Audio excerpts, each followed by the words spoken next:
Hey, what's up everyone? My name is techgeekjosh and I'm back again with a new video. This time it's the review of this, the AT&T Axia. So without any further ado, let's go ahead and get right to it. But first, before we do that, I would like to thank everyone that commented on the unboxing and first look of this device that I had to announce some very unfortunate news. And that news, if you didn't check that video out and you watched this first, well, I don't really blame you. But basically, I had announced that my uncle had passed during his sleep. And where I was going with that, I would like to thank everyone for their condolences on that fact and on the matter.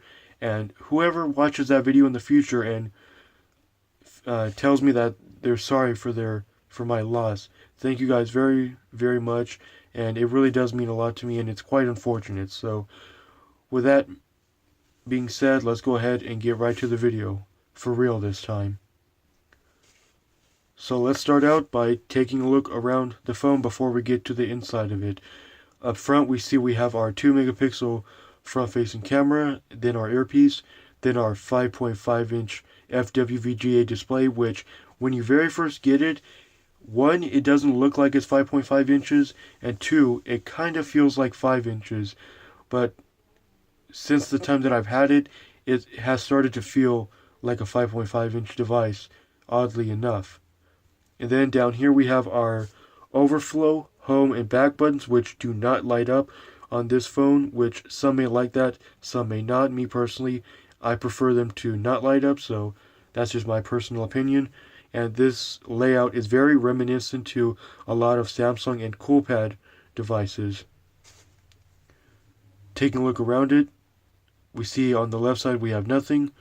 On the bottom we have a micro USB charging port, and then a microphone to the right side of it. No Type-C, no quick charge or fast charge of any sort. On the right side we have our power button right here. Above it are volume rockers, which both buttons do not have any type of texture to them, but they are pretty decently raised from the surface, so you can easily make them out.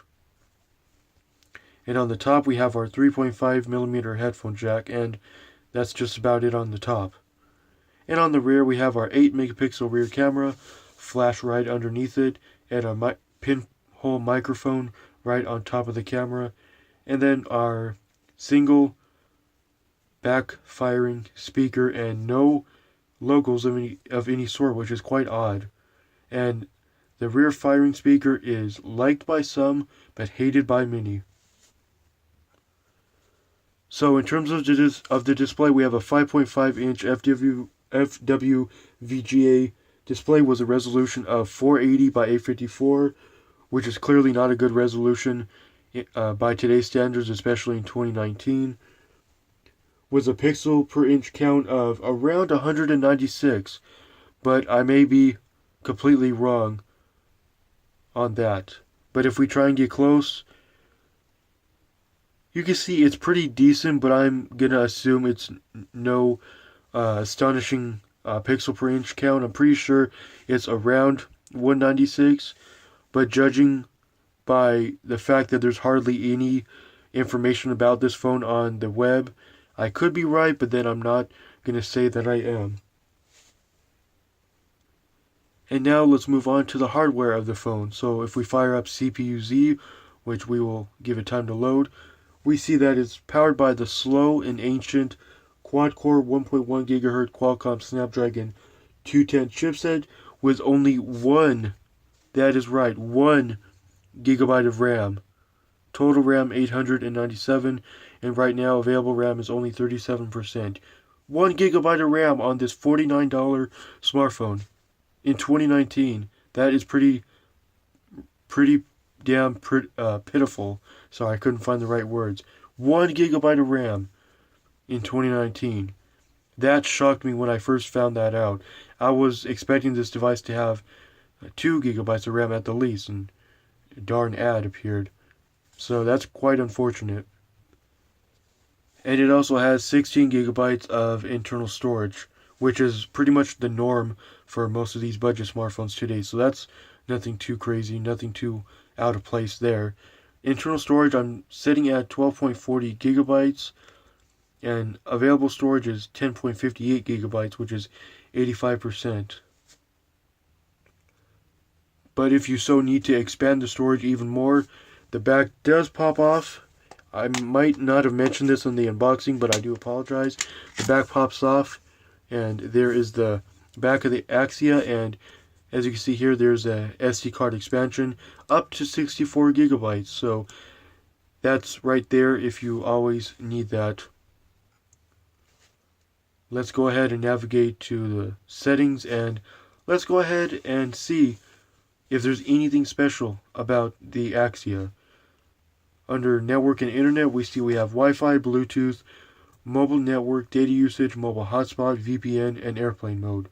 So far, nothing special. And then we have a little 3 dots up here, reset Wi-Fi, mobile, and Bluetooth option. Backing out of this, if I could touch the back button, because they're pretty darn small, if you couldn't already tell. Really small, so I have a difficult time pressing them most of the time. Connected devices, printing, USB, and HAC. Apps and notifications. Then we see our recently opened apps, notifications, app permissions, and advanced. Under advanced, we get default apps, wireless emergency alerts, and special app access.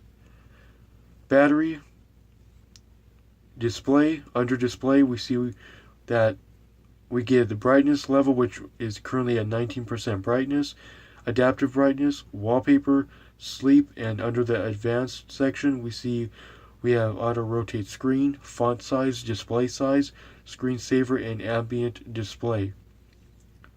Under sound, we see we have media volume, alarm volume, ring volume, also vibrate for calls, do not disturb preferences, phone ringtone, and another advanced tab, which we see we get default notification sound, default alarm sound, dial pad touch tones, screen locking sounds, charging sounds, touch sounds, vibrate on tap, and again wireless emergency alerts.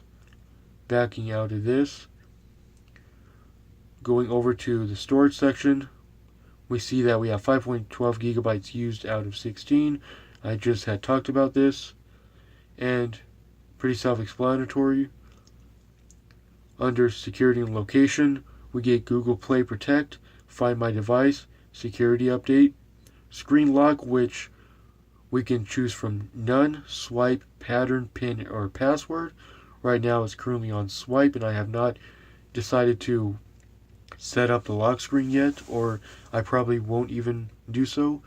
Lock screen preferences, smart lock if you have a different type of lock screen on here.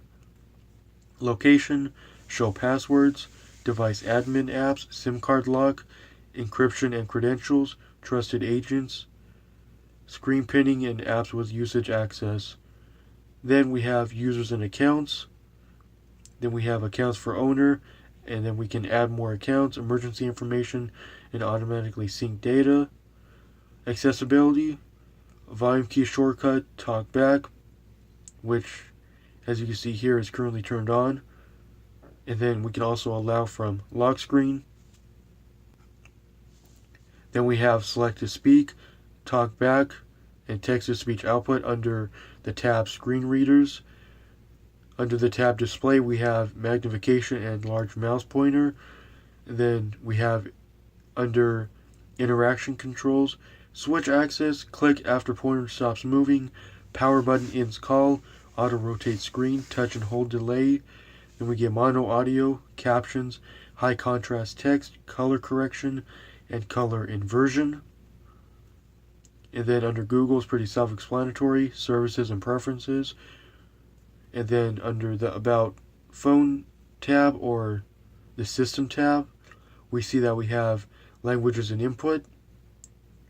And then under languages, pretty self-explanatory. Virtual keyboard, we have Gboard and Google Voice typing. We can also manage our keyboards. Physical keyboard, there's no physical keyboard connected. Under keyboard assistance, we see show virtual keyboard and keyboard shortcuts helper. Under advanced, we get spell checker, autofill service, personal dictionary, pointer speed, and text-to-speech output.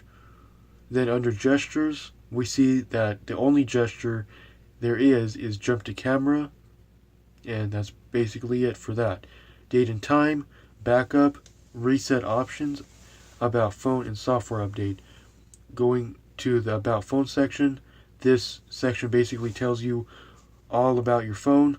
The model number, if anyone is interested, is QS5509A.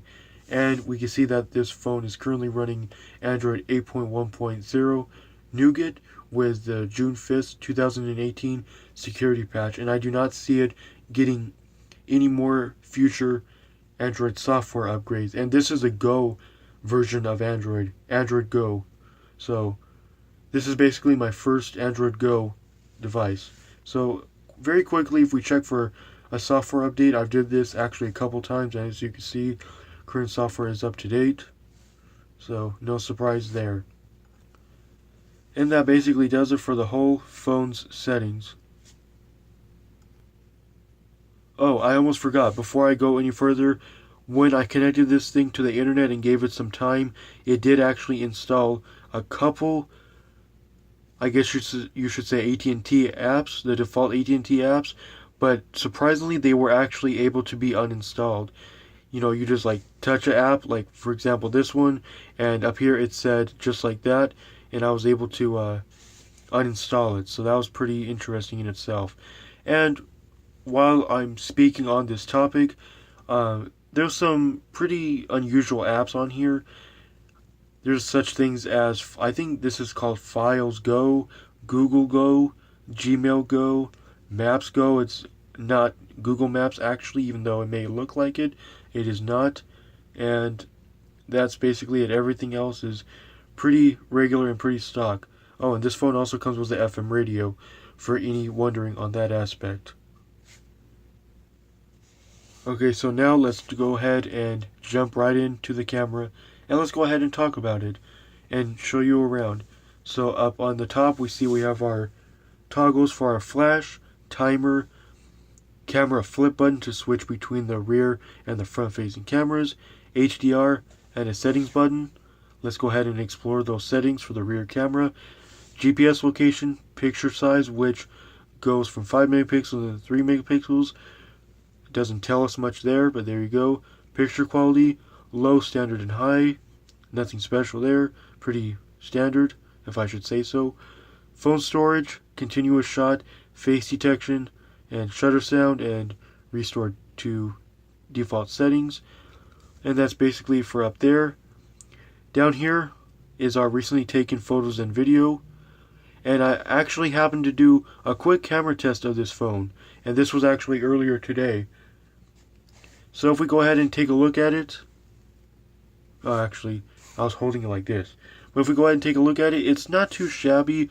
But you gotta realize that I was in the daylight, and it was obviously daytime. And as you can see, zooming in on this truck, for example, you can see that there's a lot of pixels in it, and it's only a 5 megapixel camera.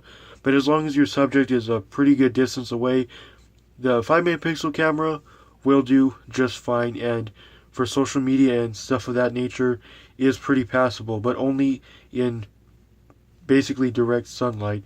And here's another photo of just the multimedia controls in our car.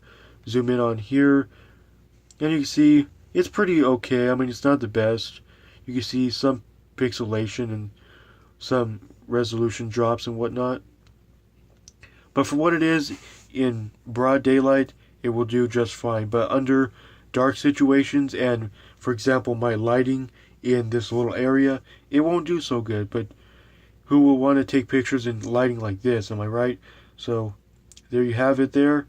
Let's go back, and then we have our camera shutter button, and as you can see, it's actually rather slow at taking the photo. You see, I can't like burst shot or anything. As you can see, it's quite slow. So I just thought I would like to point that out. And then over here on the far right, we see we have our toggles for our camera button, which we are in photo mode actually. and then our toggle for video mode. And as you can see, the toggles are reduced up top. We have our flash, camera flip button, and our settings. Again, let's take a look at the settings. Video quality, HD 720, and it goes down all the way to QCIF. Video duration, 30 seconds, 10 minutes, 30 minutes, or no limit. GPS location, storage, and restore to default settings. And the same toggles down here, which I have already explained. So let's go ahead and jump to the front camera. And the front camera is no count whatsoever. Excuse my hair, I'm not having the best hair day, but granted, I just went ahead and washed my hair before starting this video, but it's already dried off by now, but that's getting off track. Let's go ahead and take a look at our settings. Video quality for the front camera, we see we have HD 720, and it goes down to SD 480. Video duration, GPS location, storage, and restore to default settings. And then we have the same toggles right down here. Let's go back to photo mode, and well, there's our toggles for the front camera. No need to really go over them. Go back into the settings.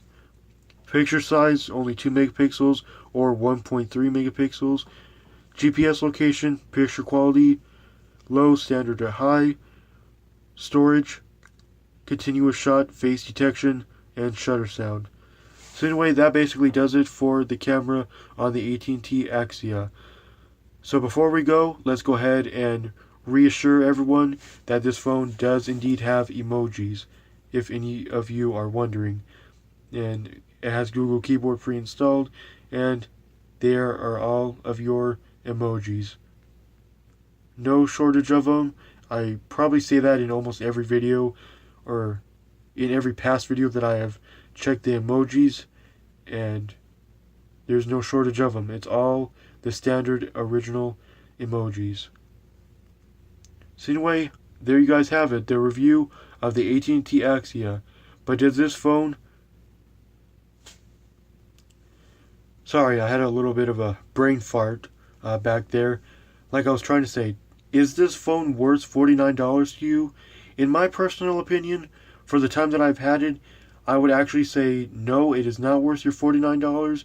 Matter of fact, just a little while after getting this phone, I had realized that Best Buy was actually selling this phone for only $39.99, $40. And for $40, that's probably the max that this phone is worth. No higher than that, but considering I paid around $49 plus tax for this phone, I can reassure everyone, at least in my personal opinion and experience, it is not worth $50.